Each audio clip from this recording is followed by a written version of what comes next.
Hey, hi everyone. Welcome to your show, E-Coffee with Experts. This is the host, Sammy here.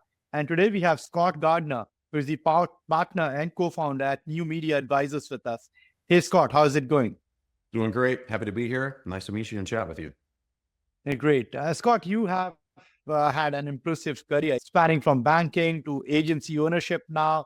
But let's go back a bit. Let's talk about the journey that you have been through thus far. How were you growing up as a child? And why, how you got into digital marketing, SEO, and a bit about your agency as well. What you guys do, what you guys specialize in, and then we take it off from there. Yeah, that sounds good. Yeah, so you asked what was young Scott like growing up. Yeah. Looking back is an interesting exercise to go through, right? And just mentally Mhm. jump through one's journey. But I'm a pretty competitive person. I think looking back, I grew up in a family of parents and a brother that we all competed and in a good, healthy way, either in Yeah. family games or with friends and family or any kind of activities, either through our church or in our community. Always good, Mhm. healthy competition. So that kind of drove me to who I am today. Very involved in team sports and love the progress you can make as you practice your craft and see the Mhm. results of that practice. But I grew up in a family too that really was very active and wanted to try new things. And so as a child and as a teenager, I had to become comfortable being uncomfortable. And I've heard that phrase a lot nowadays from a lot of business coaches and life coaches. But as a kid going through it, it really made you face a lot of your fears and uncertainties to get through situations, and it helped build confidence. So now when what we do with digital marketing and really rapidly changing models and Yeah. big problems clients have, it can create some uncertainty. So I think that's helped shape me to be comfortable being uncomfortable. Then one other thing I'll mention, my dad was a bit of an inventor back in the 80s and 90s, and he also had a Mhm. side hustle. So he had a full-time job, but also side hustled 40 years ago, right? And so that kind of taught me Okay. that you can have a job that you go to and then pursue your passion and make money Mhm. pursuing your passion. Not all of those side hustles or inventions worked out. Some were failures, but I think I learned from both my father and mother how to dust yourself off and get back up from a failure and keep Yeah. going. So I think those are some examples of how it really shaped me to be now a business owner and to start a business and take the risk and calculated risk and how to manage and navigate the ups and downs of owning the company. Absolutely. Absolutely. Quite a journey. And what about your agency, Scott, New Media Advisor? When it actually it triggered that decision to start this agency? Yeah, I think so. I'll tell you real quick. I've been in search now for 24 years. I lucked Oh, into wow. it candidly back in 2000. So I did 10 years of startups and agencies, got a little burned out on that candidly, and went in house. And so I worked at Bank of America for about 10 years, then a company called Choice Hotels for about 3 years. I met my co-founder and my business partner at Bank of America. So while there, we had an embarrassment of resources in terms of the best agencies and the best teams and technologies.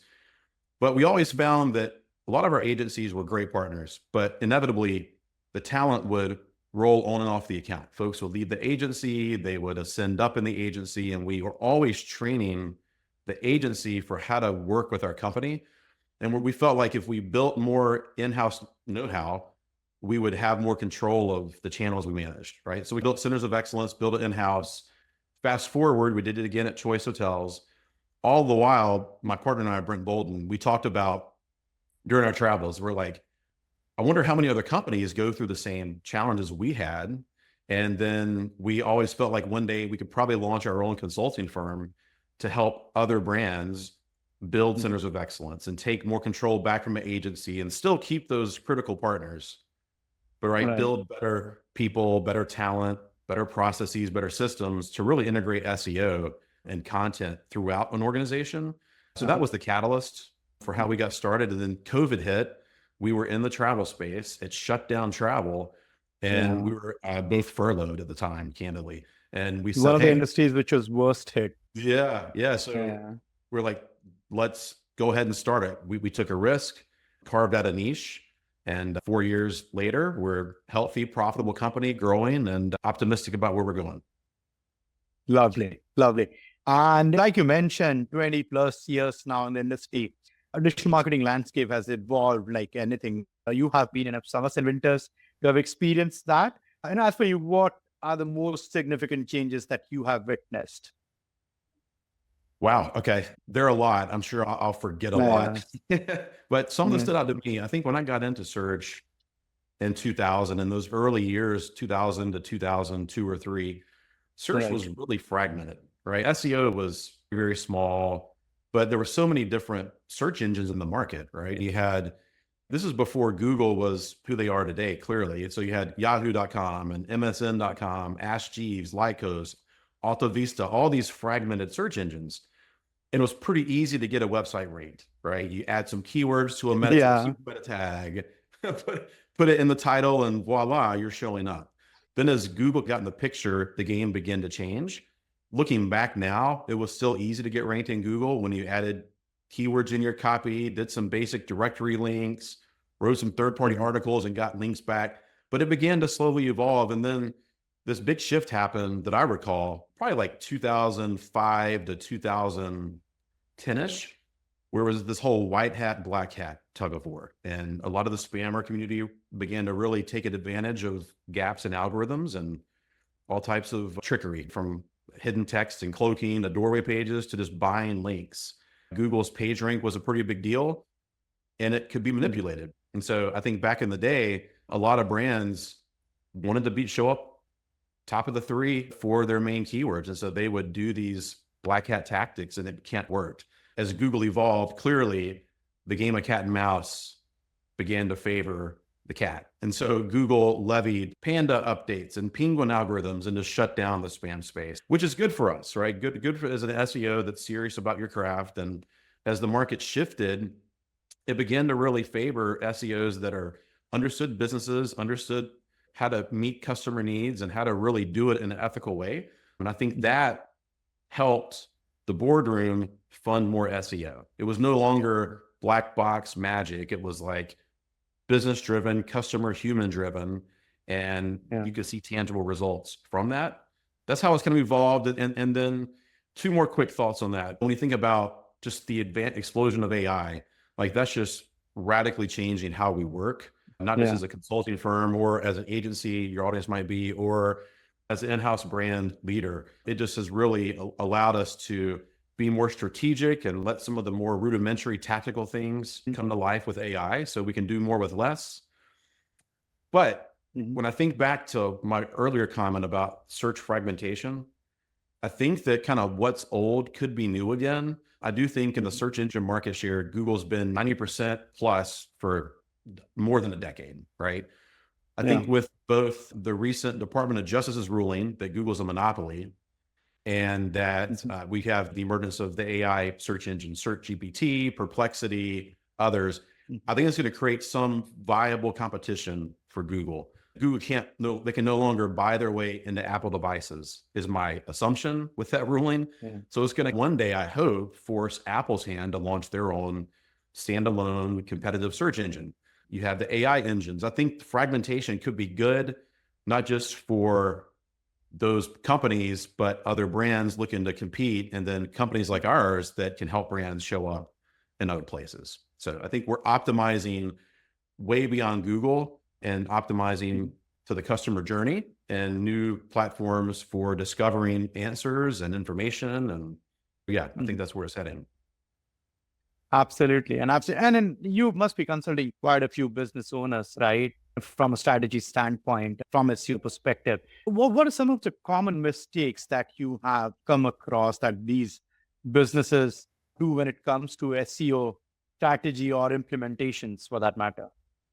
Some of the biggest mistakes. I think that sometimes we work with mid-market and large enterprise brands. So that's going to Mhm. be who I'll speak to. Oftentimes you might have an SEO team or SEO person, but there's not an SEO evangelist or someone in that team charged with getting folks across the organization on board and as a champion for SEO. And so that is a problem because it then leads to a lack of integration. And for SEO, it takes a village. We can't do it in a silo. We need partners Yeah. from product in very matrix organizations, at least with lots of business units Yeah. and LOBs. You've got product managers, product leaders, brand teams, UX, technology, legal risk Yeah. compliance, PR and corp com, much less the digital marketing leaders and the CMO. So there's so many functions that can impact the success of an SEO team. You need that evangelist who can use data, use clear business cases to get SEO prioritized and get it integrated into the work that they do.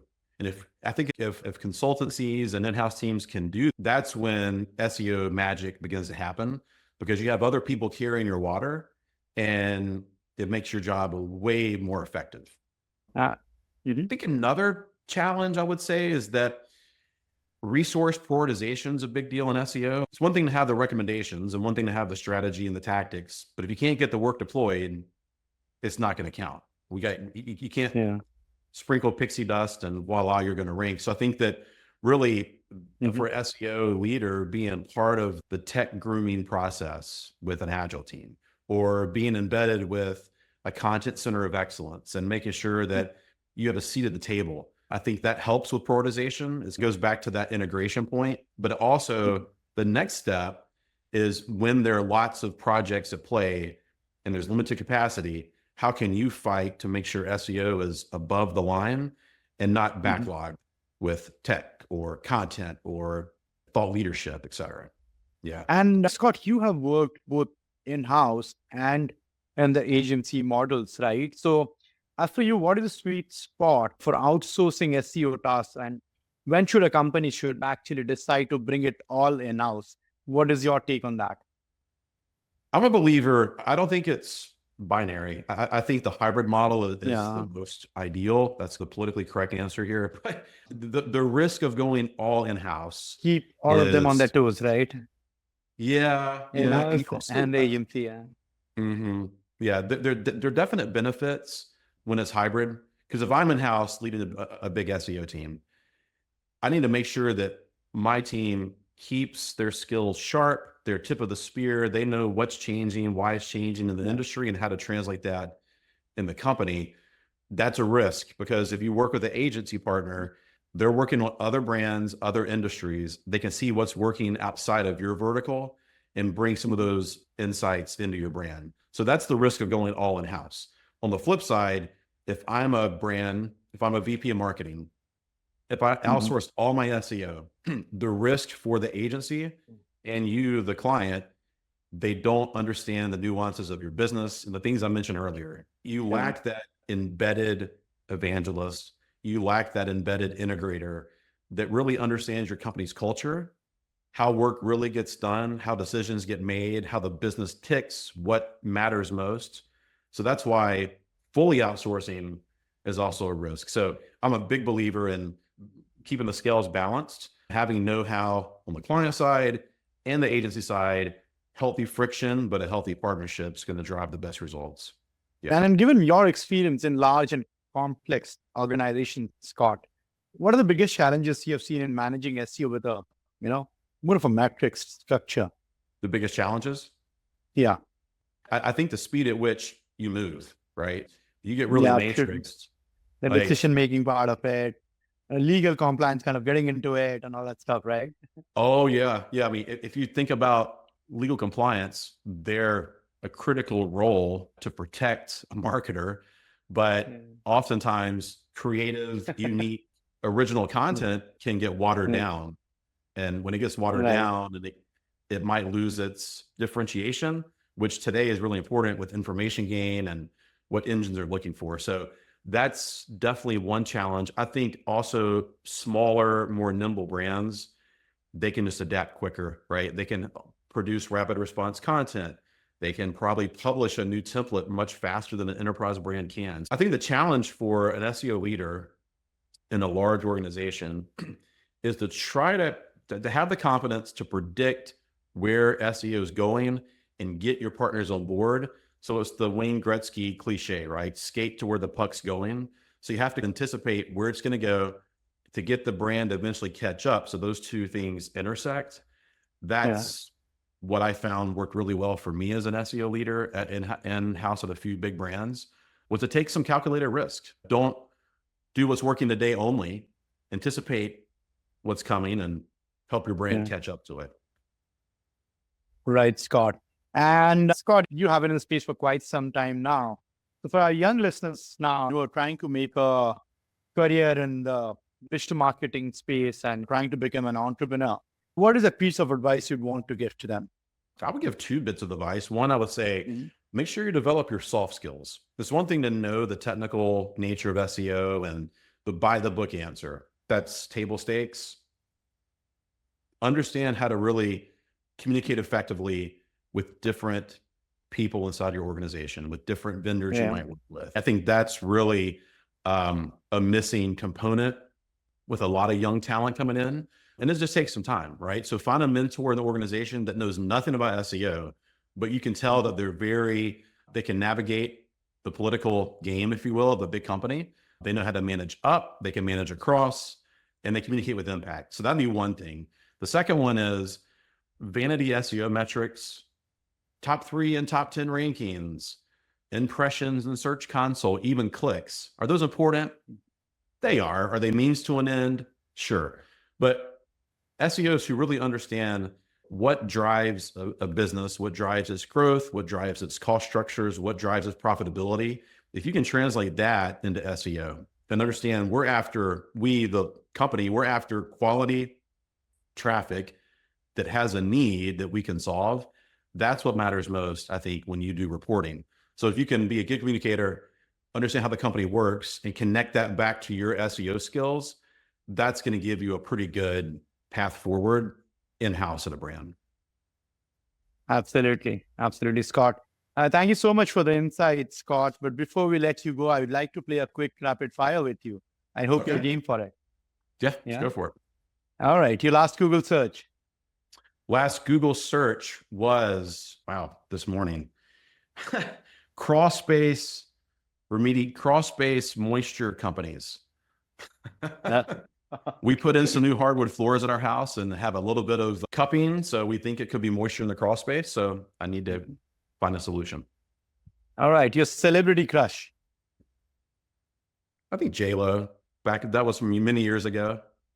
Okay. All right. What did you do with your first paycheck, Scott? First paycheck of your life.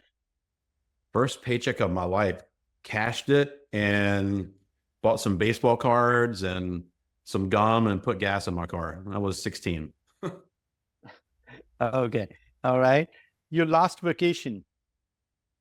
To an area in North Carolina mountains called Lake Lure, where they filmed the movie Dirty Dancing. But we had a house on a golf course in Lake Lure for about 14 people a couple months ago. Mhm. Lovely. All right. The last one will not kill you anymore. Where do we find you on Friday evening, Scott? After office or after work?